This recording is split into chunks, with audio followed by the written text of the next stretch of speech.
Welcome back to the 100K 2024 AFL preview show. We are up to the Geelong Cats, the 2022 premiers. Joining me, Das. How are you, brother? Jev, I could not be better. I'm absolutely loving doing these, doing a little bit of homework. For those that are new, if this is your team, which is Geelong, what we're doing, we have a list of questions we're going through every single side to preview your team. So we're up to Geelong, Jev. Can't wait to get into this. So let's have a look at how they went last year. So a little bit of a fall from the previous year before that where they won the flag. So they finished 12th last year, 10 wins, 12 losses, and a draw. The first question we're going to go through, Jev, competition A graders. Who did Geelong have? How many do they have? Talk to me. I got two, Das. I've only got two. I got Jeremy Cameron. We all know he is a fucking weapon. He is a star. And his start to the season last year was just like nothing I've ever seen before. He's a star. He got a bit injured at the end of the year. It was a long season, like tough season for him, but he is a gun. Everyone knows it. He would play on every single team in the AFL. And the other one, I'm sure we agree on this, is Tom Stewart. He has made 5 of the last 6 All-Australians. He debuted in 2017, and then from 2018, he's made 5 of the last 6. It's just unbelievable how good of a footballer he is. He's just an A-grader. Whatever position he plays, he is an A-grader. Who are your competition A-graders, Das? Jev, no surprise here. I have the exact same, and pretty much to compliment on exactly what you said, let's just go through a bit of stats. Exactly what you said, Jev. That start of last season, Jeremy Cameron, let's just quickly touch on. He had 16-2, 25-6, 15-3, 22-7, 18-4, 17-5, 20-3, and 15-3. That's how he started the season, Jev. That is the most fuck start. Remember 25-6 against the Pies, and he got one vote against the Blues. Against the Blues, and he got 1 vote Brownlow night, and he was like, bit stiff. Yeah, his start to the year was out of this world. What did he have against Hawks on Easter Monday again? I think he had... Is that when he kicked 7? Yeah, he had 22-7. So they played a soft coverage on him. Yeah. So Sisley would go to him and then wouldn't, and it just didn't work. It just didn't work. He was that start to the and then Pies round 1, he kicked 5, didn't he? No, 2. So he kicked 2 the first one, but that was the final. So he had 2 and then 6 against the Blues, 3 and then 7. It was just a hell of a start. I'll never forget. I'm like, this bloke's the best player in the comp by an absolute mile. And then they all just got a bit tired and sore last year, Geelong. It's hard. It's fucking hard when you're in the grand final to back it up again. But see, position A graders, Das. This was a hard one at the Cats because our next question is notable role players. When it was the 2022 Cats, the year they were on the flag, I reckon they had about 10 position A graders, but I grade a bit different. Who do you have? Position A graders? Yeah, look, I've got a definite one for me, which is we're going to start off with Tom Hawkins, Jev. He's an A-grade key forward. Can I just tell you how many goals he's kicked since 2012? Let's have a look. And these are, I know, I get it. He plays on Zerk Thatcher twice a year, so they may be a little bit inflated. But since 2012, Jev, 62 goals, 49, 68, 46, 55, 51, 60, 56, 49, 62, 67, and 49. If that is not consistency from a key forward, if that is not A-grade position, then I don't know what is. Doesn't have a bad year, doesn't miss games. You got anyone else? Yeah, I have, similar to how I had the Harry Mackay one, how I said he was there, but then he's not because of his form. Tyson Stengel, when he's up and running, Jev, is an A-grade small forward. He was an All-Australian in that premiership season. He needs to get back to that roughly 14 to 15 possession mark and 2 goals a game, which is what he was getting in that All-Australian year. Last year, he only had 1 big bag of 5, but apart from that, he really needs to hit back to those straps because he's 100% an A-grade small forward. He wasn't last year, but he's one that definitely in that category. Who did you have there? I only had those 2. I had Tom Hawkins. He is just a footballer's footballer. He's your old man's favourite player because he's just a traditional full forward. Your dad loves him sort of thing. Everyone's dad loves Tom Hawkins because he's big, he's handsome, and he kicks snags. And then I still wrote Pat Dangerfield. When he's fit and firing, and I was at the 2022 grand final. He was still the best player on the field that day. When he's fit and firing and he's not injury, he's so fucking tough and courageous. He's as good as anyone in the comp. He's still that guy. It's like Buddy's last couple of years. The consistency wasn't there, but when he was at his best, you're like, yep, that's Buddy. It's still danger. I still think he's an A-grade midfielder. I reckon he's had a good offseason. He was on the radio yesterday on SEN talking about how much speed work they're doing, how big their load's been. They're playing a big year for him. I'm excited. I reckon he's going to fly this year. He's not done yet. Before we get into the next thing, I've said this for years and I stand by this.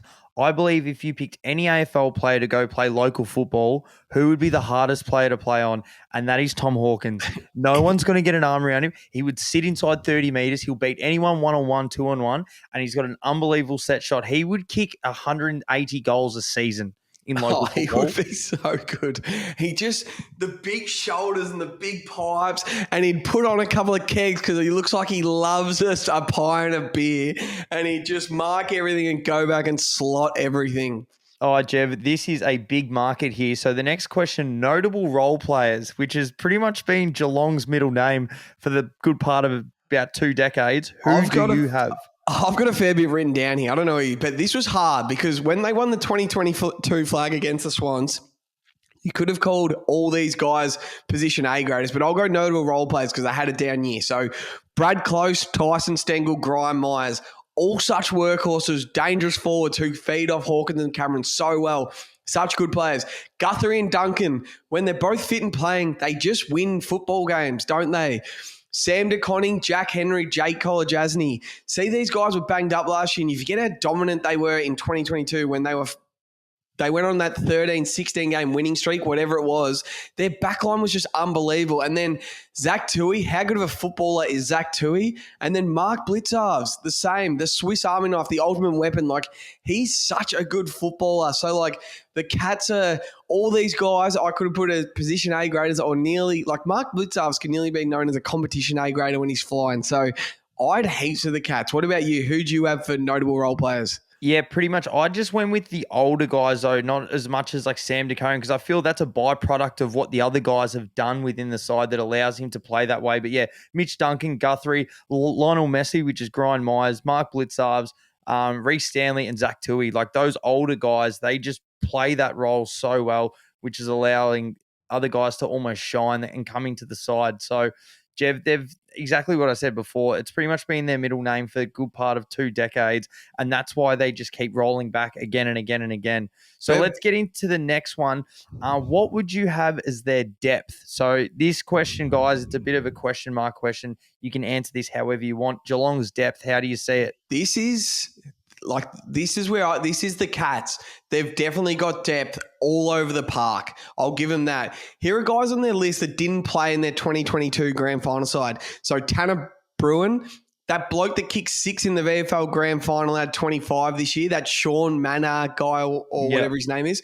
Ollie Henry. They've got that Oyson Mullen who's a bull and he's the Irish Justin Bieber or whatever the fuck they call him. He's a rock star.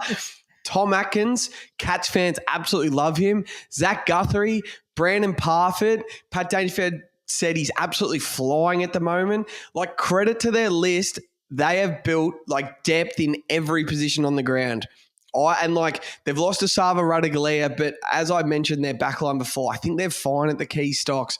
Like, they do have depth, the Cats. Who do you have down for depth? Yeah, I can almost combine these next 2 headings. So pretty much what I want to see is the next crop come through and take the reins. If we look at Danger, Duncan, Guthrie, these guys who are almost coming into the twilight of their career, some of the names that you said, Jev, but Jai Clark, who was a very early draft pick last year, who they compared to Joel Selwood, Bruin, Holmes, Jack Bowes, who they got from Gold Coast as well, Jev. These sorts of guys, are we going to see them take a little bit more midfield minutes? Because there's been a lot of talk about they're a little bit older, they're a little bit slower now, the Cats. That's where they're struggling. Are these guys going to take a little bit more charge this year and give them a little bit more depth going forward later on the year? Because it looks like the Cats really burnt out in that second half of the season and they hadn't really planned for that. So I'm assuming that they've gone to work on that and expect to see some of those names of those younger kids step up, which pretty much gets us into the next bit, Jev. Young guns. Anyone that you've had a look at? Yeah, this is where I worry about the Cats. You can either believe Max Holmes is the next Chris Judd, like Pat Dangerfield said, or you can seriously question their young guns and young talent. I'm so interested to see what they're going to look like without Danger, Guthrie, Duncan, Hawkins, Jeremy Cameron after a couple more years. So I don't know about their young guns, but they picked up that O'Sullivan with pick 11 in the draft, who from all reports can fucking play. So he'll be exciting to watch. As you said, Burrows from Gold Coast and these young guys. So I reckon Chris Scott will start playing him this year because he has to, and they'll find the mix. He's a fucking good coach. So, yeah, who'd you have down for young guns? Basically what you just said. Yeah, pretty much. But you look at Geelong, how they would have to draft back a little bit because they were doing so well. They got Bruin, who was picked 12 in the 2020 draft. Max Home, who's still very young, picked 20 in the 2020 draft. Obviously, just missed out on the grand final. De Koning's only played 43 games. He's a key position player, which is very important. Jai Clark, who was pick 8.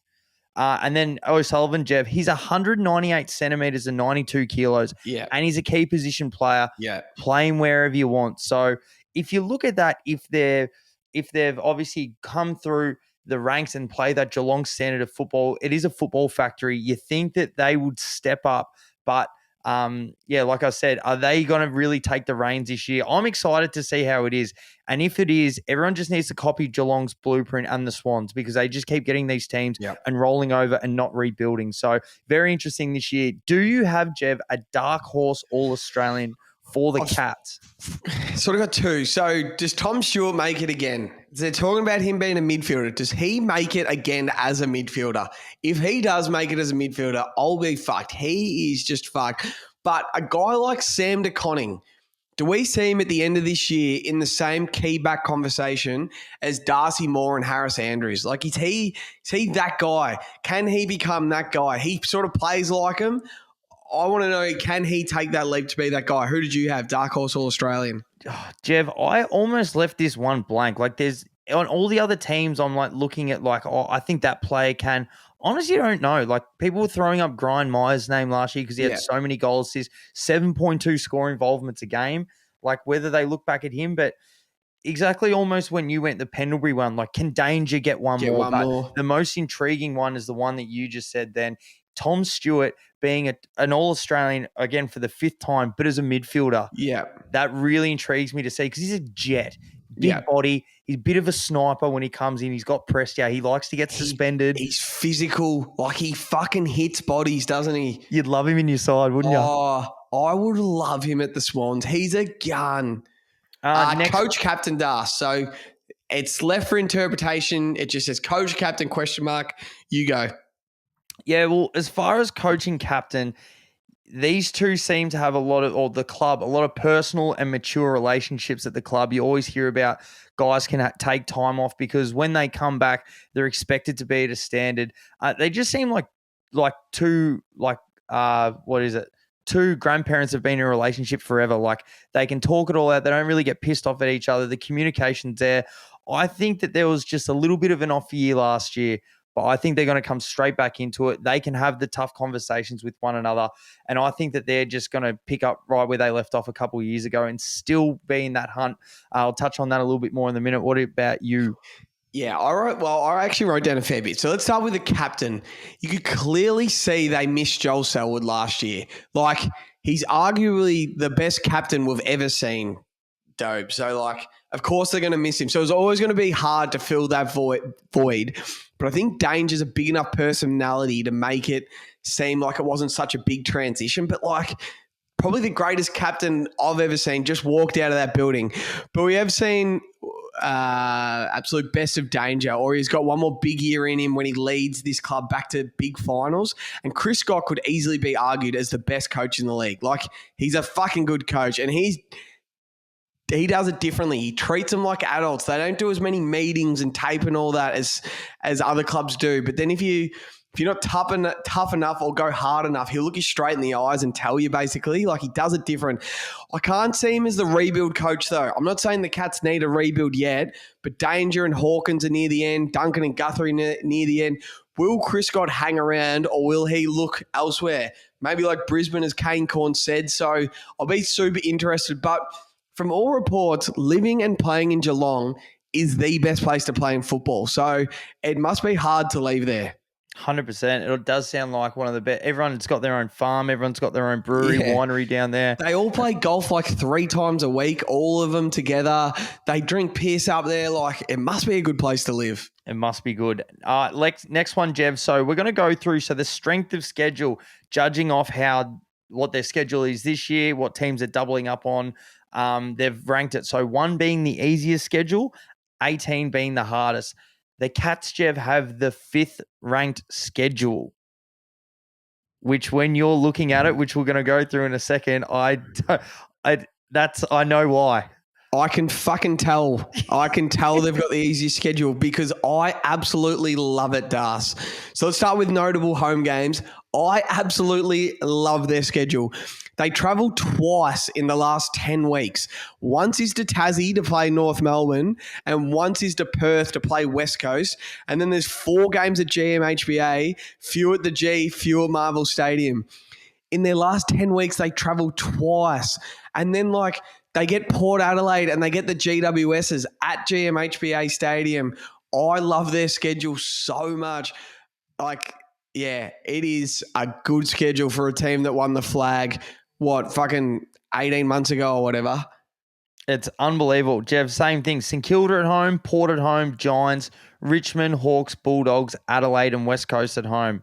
They like that. Then when they go on the road, Adelaide, Bulldogs, or Adelaide again, Melbourne, the MCG, Gold Coast, Sydney, Carlton at the MCG, Collingwood at the MCG, Freo, and then St Kilda at Marvel. So I like the look of that list. And you got to remember, a lot of these MCG games, they still dominate. Yeah. They're still in it. Yeah.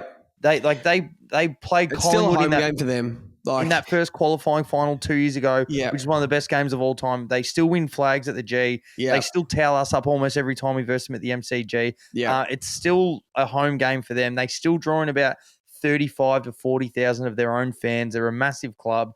The saying in footy is 1 week at a time, 1 week at a time. Worry about going 1-0 for the week and stuff. We know for a fact the Cats look at it as a big picture, and it's all about being right grand final day. Like 2022, remember Danger missed rounds 10 to 14 because he had that pre-season for some reason. He had that middle of the year season. They got him fit again, and Joel Selwood on the Dylan Friends podcast was talking about how he wasn't getting picked for games. He thought he was fit, he was ready to play, and they just said, we're going to give you a rest. And it annoyed him, but it was all about just priming for grand final day. The Cats do that, whether they say it in the media or not. Everyone sort of knows it. Their away schedule, Das. I won't be surprised if Tom Hawkins doesn't go to Gold Coast. Pat Dangerfield doesn't go to Adelaide. Guthrie and Duncan, these guys don't even travel. They're that West Coast game. They can go over there without Hawkins, Danger, Guthrie and Duncan, and they'll probably still get over the line that game.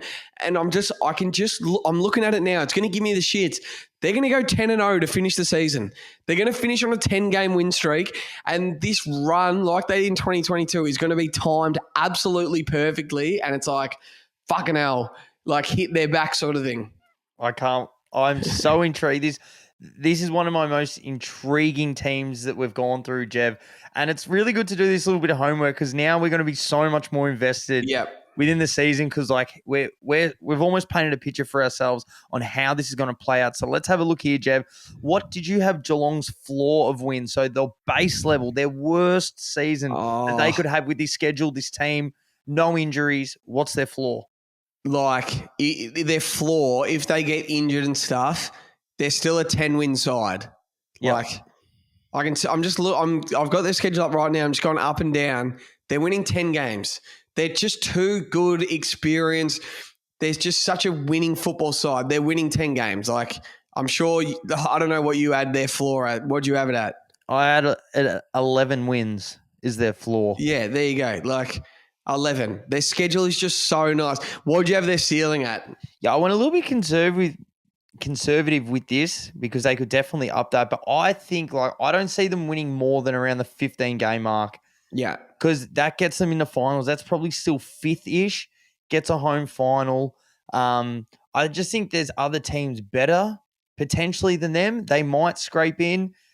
Potentially, I'd 15 to 16 wins, which can still get you a top 4 spot. But Yeah, as I said, always want to be a bit conservative with that because there's so many good teams. So you're going to split some games. What did you have their ceiling of wins? Yeah, similar to you. I don't even think of course they want to make top 4 and stuff and they'll play, but it's just they're just going to make sure they're in the dance primed. So just that 14, 15 win mark. We both think Collingwood, Brisbane are going to be around that 17 mark. And I think we had Carlton around that 15 mark. So probably just out of the top 4, definitely 5th and 6th, definitely that first home final. But their schedule is just so nice. So nice. So they're going to win some football games. And it's going to give me the shits. Like, I'm being all bullish on them now and I like them. It shits me when Geelong are good because they fucking pissed me off 2022 grand final when they embarrassed us. So now I hate them. But over under dust. What do you reckon their over under is? I still haven't looked. It is out on Sportsbet now, but not looking at their over under. So what do you reckon the over under should be or is going to be? I just went right in the middle of mine. I think around 13.5, Jev. Yeah, I agree. 12.5, 13.5. I reckon you got to give them a game because they're the Cats. So 13.5 it should be, but I reckon it's going to be 12.5. What would you take? Probably initial reaction 13.5. That's such a push, that one, because you don't bet the under for 13.5. No. But you wouldn't outlay a bunch of money that means something to you on the over either. I just always think that the fact that I just put it back to the Blues won 13 last year. Yeah. And we had such a down, but we had to hit a hot. I don't see Geelong losing like 7 or 8 and then having to win 7 or 8 to get back up there. I just think they're a fucking good side, Jev. Yeah. I think like they mailed it in back into last year. 13.5 wins. I'd be taking the over. You got a hot take? I've got a hot take. Nah, I've got 2 hot takes. Well, my hot take's gone this whole pod. They're making the finals. They are in the 8 for me.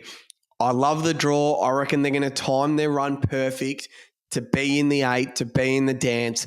They are one of the teams in the 8 for me. And I know we said on the Adelaide podcast, I haven't said on the Blues podcast, it's going to be a good fucking team that doesn't make it this year because this is like a lock for me on one of the teams that is coming back in the 8 that missed last year.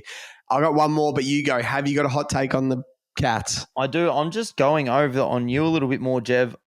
Cats are well and truly in the hunt as a top forward side. Now, I've got a little bit to go over. Don't be surprised if they finish top 4 as we went. Chris Scott knows how to coach. Yep. He's a good fucking coach, Jev. Since starting his career at Geelong, this is how the Cats have finished.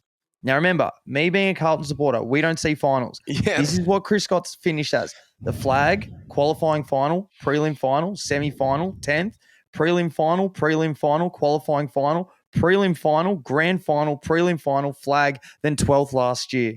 That is so fucked. So he hasn't forgotten how to coach. They mailed it in last year. The Cats were 4th in points per game and number 1 in goal assists once they got it in. So they know how to score. They were 14th ranked in tackles, 15th ranked in the league in clearances per game, and 15th ranked in disposals per game. If they can clean up the pressure, time of possession, get the ball in their hands and get it forward because you know they can, so that you know that they can convert.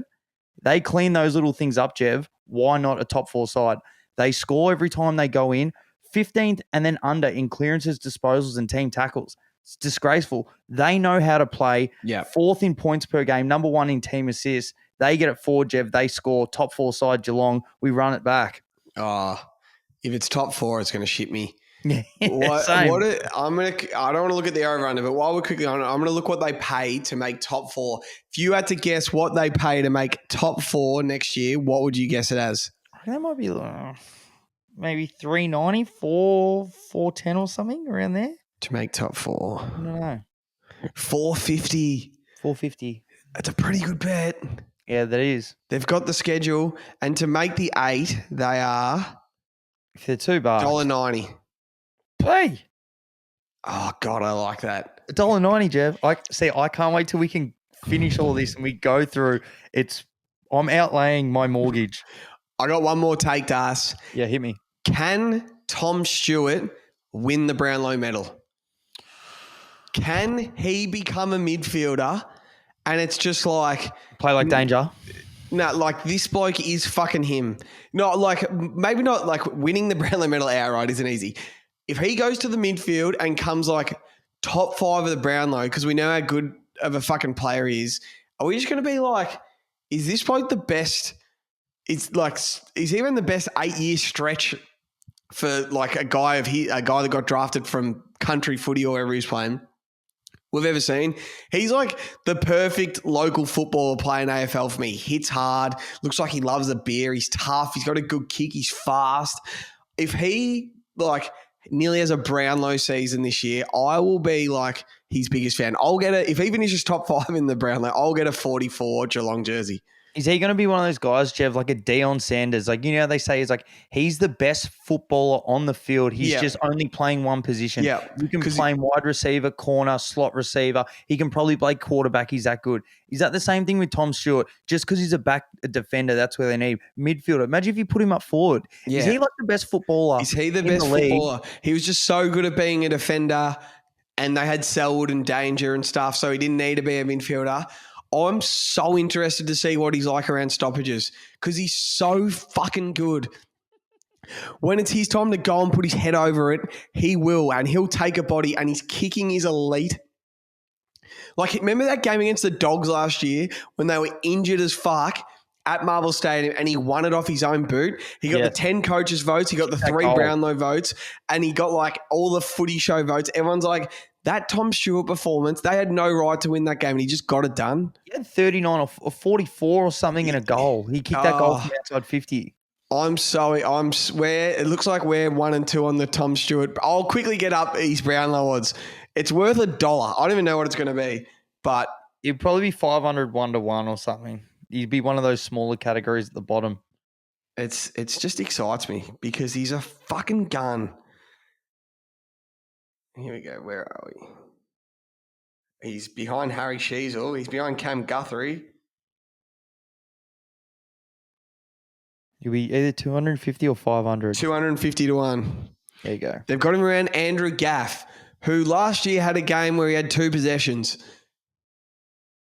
No good. Andrew Gaff, like Andrew McGrath. He's so, like Sam Flanders, Rowan Marshall, Jai Simpkin.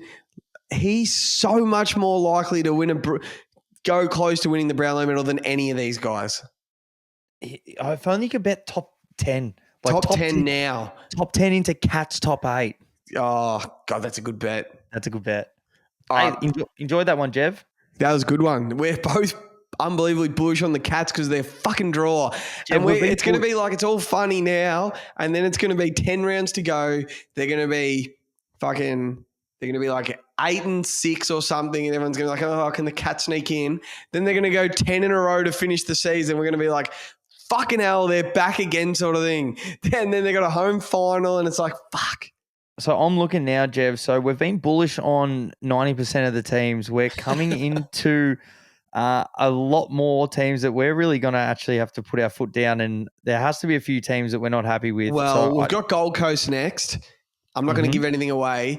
Then we got GWS, who I've already done, and I'm fucking bullish on them. So I'm so bullish on them. You can't hide that. We haven't gone near the Swans yet, who I'm extremely bullish on. There has to be some shit teams coming up. I've had a look, Jev. I've got a few, and I've got them scraping. But like, I don't want to talk shit about the Saints. I reckon the Saints are going to be really good. So I'm saying the competition is going to be so fucking good this year that it's like, that Carlton take where I said, can the Blues miss the 8? I'm not trying to be a dog. There's going to be a team that misses, and I don't know who it's going to be. There's going to be, it's between that, 4 to 14 spot. It's going to be injuries and all that stuff that are going to play a massive part in. There'll be 1 to 2 games in it. Yeah, for sure. The team that finishes 9th this year will have the same wins as the team that finishes 8th. Or I bet you. 5th. Yeah, percentage. It'll be 1 behind 5th for sure. It'll be crazy. All right, Jev, well done. This is our longest step. Yeah, the Cats, they got us. Good work. See ya when I see ya for Gold Coast.